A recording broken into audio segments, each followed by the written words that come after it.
danser. réglé, hein, C'est bon, vous dansez ou vous rappez. Vous m'entendez? Ouais, très bien. Super. Non, en fait, je voulais juste dire que moi, à l'annonce du projet, j'y ai pas cru. Comme tu disais, j'étais en plein dedans, je me suis dit, ils vont se vautrer, ça va pas être possible. Comme tout le monde, tous les Français. Et c'est bien mieux. d'autant plus quand j'ai su que c'est vous qui allez rapper. Ouais, merci beaucoup. Sortez ce mec là. Non, justement, franchement, je ne m'attendais pas du tout. J'ai adoré. J'étais hyper ému en plus. Par rapport à un biopic comme NWA, par exemple, j'avais trouvé très. La référence. Disney Channel. Non, sympathique, mais un peu Disney Channel, franchement. Un peu genre, voilà, ils ont arrondi les angles. Là, j'ai trouvé vraiment que vous étiez rentré dans le tas. Vous n'avez pas. Enfin voilà, toutes les phases de drogue, de machin, de père, tout. Je trouve ça hyper sincère. Moi, c'est ma vie, hein. Je connais tout par cœur. Le globo, les DJs, les lyrics. Je suis à fond dedans depuis que j'ai 11 ans. C'est partie de la secte. Vraiment, mais vraiment, quoi, depuis le début, depuis Dynasty, avec Assassin, NTM au contrôle, etc. Bref, je trouve ça incroyable ce que vous avez fait. Et la question, parce que vous avez un peu éludé, c'est vous avez travaillé avec les meilleurs, mais je suis quand même bluffé. Comment c'était quoi les techniques? Pendant un an, vous avez fait quoi pour... Il y a un sentiment de véracité, un truc de mimétisme. J'avais vraiment l'impression de voir coup de chaîne, de l'entendre. C'est assez dingue. Franchement, bravo. Et comment est-ce que vous avez fait? C'était quoi les techniques? On a travaillé comme des malades. On a travaillé comme des oufs. Marion Cotillard a travaillé pour la Môme. Voilà, Marion Cotillard a énormément travaillé, mais là il ne s'agit pas d'elle. Non, mais j'adore. Voilà. Respect à madame. C'est juste. Elle a pété un Oscar, jusqu'à preuve du contraire, on l'a. Mais tout ça pour te dire que non, on a travaillé comme des oufs en fait. Audrey nous a permis vraiment de nous entourer des meilleurs. Vraiment, on a eu des coachs, ça a l'air con comme ça, mais on a eu des coachs de rap. Ça a l'air complètement abstrait, je sais que ça semble absurde, mais on a eu Touko, qui est un gars qui a tourné avec Didier, qui connaît la gestuelle de Didier par cœur. Il le connaît depuis qu'il est môme, tu vois. Donc il a pu lui donner des tips incroyables.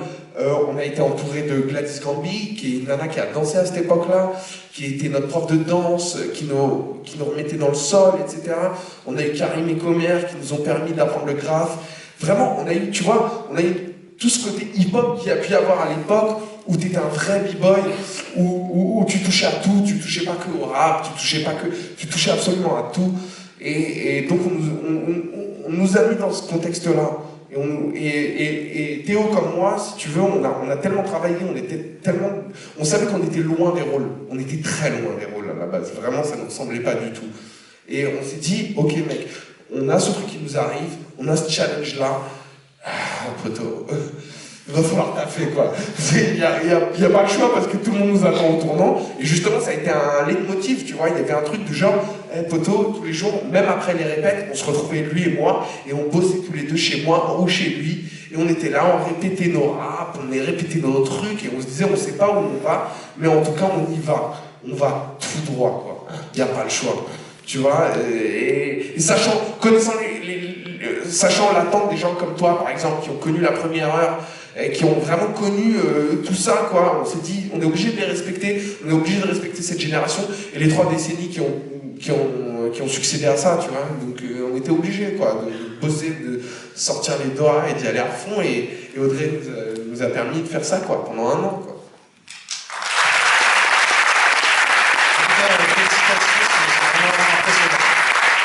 Non, il y a un truc important aussi qu'il faut savoir, c'est que Audrey, il y a un moment où elle a demandé à Didier, je pense que je vais les faire rapper. Et Didier a dit, ah bah vas-y, bah, si tu penses que c'est bon, ça le fait en fait. Ils viennent d'une école d'acteurs en fait. C'est pas des rappeurs, c'est pas des...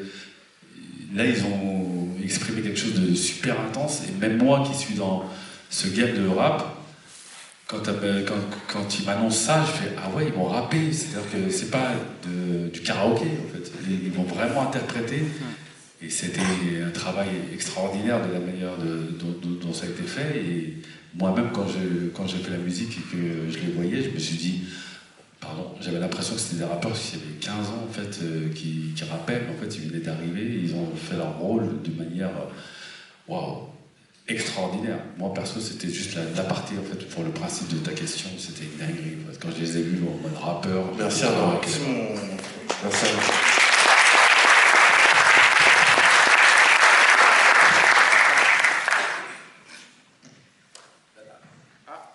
Bonsoir. Bonsoir. Bonsoir. J'ai deux questions, j'ai le droit? Oui, bien sûr, cool. Première question, désolée de reparler de Marion Cotillard. Non, juste, non, le truc, est-ce que vous m'entendez? Ouais, on t'entend. Désolé de parler de Marion. J'entends. M'engueule pas, j'ai rien fait. Est-ce que en sortant du tournage, moi la question c'est, est-ce qu'en vous, il n'y a pas une partie qui a du mal, vous avez du mal à quitter, du coup, ces deux personnes? C'est une super bonne Et la remarque. deuxième question, Ouais. pardon, comme ça tu fais bien de coup. Vas-y. Et la deuxième question c'est, est-ce que ça vous donne pas envie de faire un groupe et de faire de la musique? Alors commence par la deuxième. Commence par la deuxième, vas-y, moi je réponds à la première. Vas-y. Non, pas du tout. Justement, ce qui nous excite là-dedans, c'est de pouvoir, tu vois, interpréter des choses qui sont tellement aux antipodes de nous, si tu veux, et ouais, c'est-à-dire faire le taf d'acteur, quoi. Ça a l'air, je sais que ça a l'air absurde ici, parce que tout le monde joue son propre rôle, et que c'est un truc où il faut absolument être une nature, et jouer un mec, tu vois, qui a vécu ce qui joue, etc. Nous, en fait, je pense, tu vois, là où elle nous a fait un cadeau, Audrey, c'est de nous avoir permis de jouer des rôles qui sont aux antipodes de nous, quoi. Vraiment, c'était pas nous à la base. C'est-à-dire, elle nous a casté. La dernière étape de casting, c'était, il y avait 5 prétendants au titre de Joystar, ok, et 5 prétendants au titre de Cool Chain.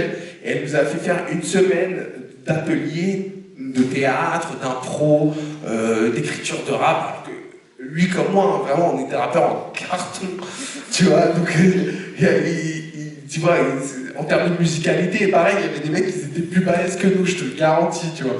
Mais elle a fait confiance en notre interprétation, elle a fait confiance en notre soif de travail, en fait.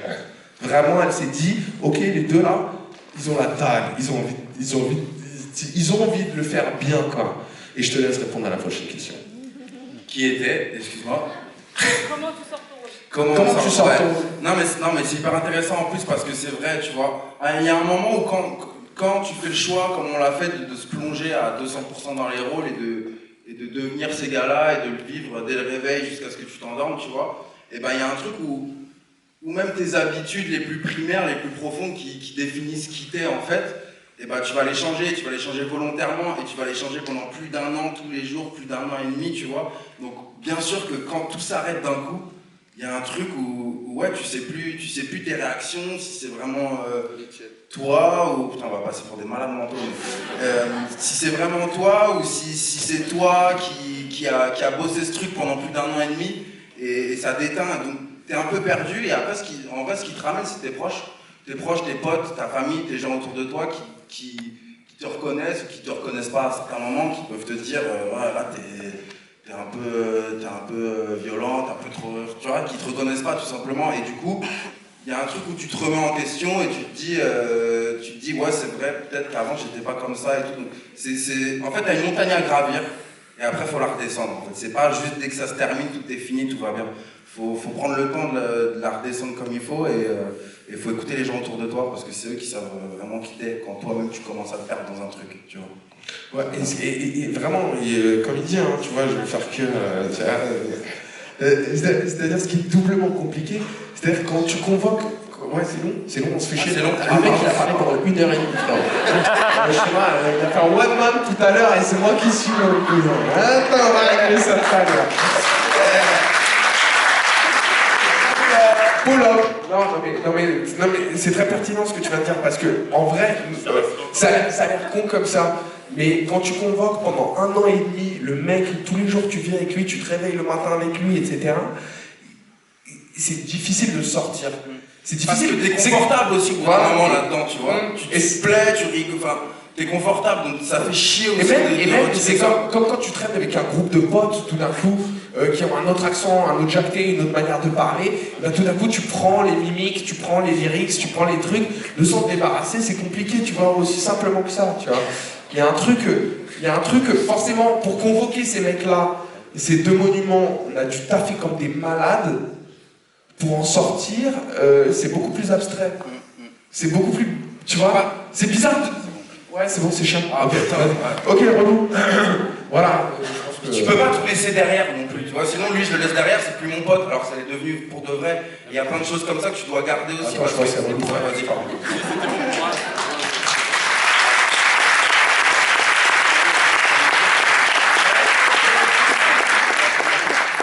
Une question juste là.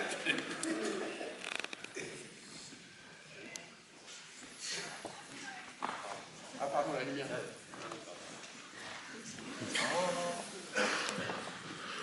Bonsoir. Bonsoir. J'ai une question pour Audrey.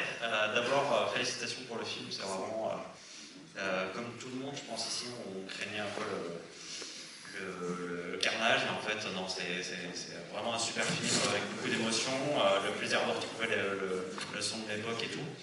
Et moi, je voulais savoir en fait comment ça s'est passé, parce que là, on voit, là, ils sont deux, c'est déjà le feu. Quand ils sont 30 autour de vous, comment vous faites pour gérer ça sur un tournage? Est-ce que vous vous servez de cette énergie? Est-ce qu'il y a de l'improvisation? Est-ce que tout est écrit? Comment vous faites en fait pour gérer cette fougue et cette énergie en fait? En fait, je vais un peu reformuler votre question pour orienter ma réponse. En fait, c'est comment on fait plutôt pour créer cette énergie et la mettre en scène plutôt que de la canaliser, parce que sur le plateau, on est là pour bosser et il s'éparpille quand on dit couper, mais au point de vue action, quand même, tout le monde a un truc à faire et on est très carré. Maintenant, pendant ces 1 an de répétition, il y avait une session toutes les semaines de jeu. Moi, j'ai une méthode de travail un peu particulière où, en fait, il y a le scénario qu'on tourne et il y a le scénario des répétitions. Le scénario des répétitions, c'est tout l'amont du film. Pour tous mes films, je fais ça. J'écris un autre film, en fait. Et ce film-là, je ne le tourne pas, mais eux, ils le jouent. Parce que dans mes principes de metteur en scène, l'incarnation du personnage est primordiale. Je parle du principe, si un acteur sait qui il joue, alors il ne sera jamais faux.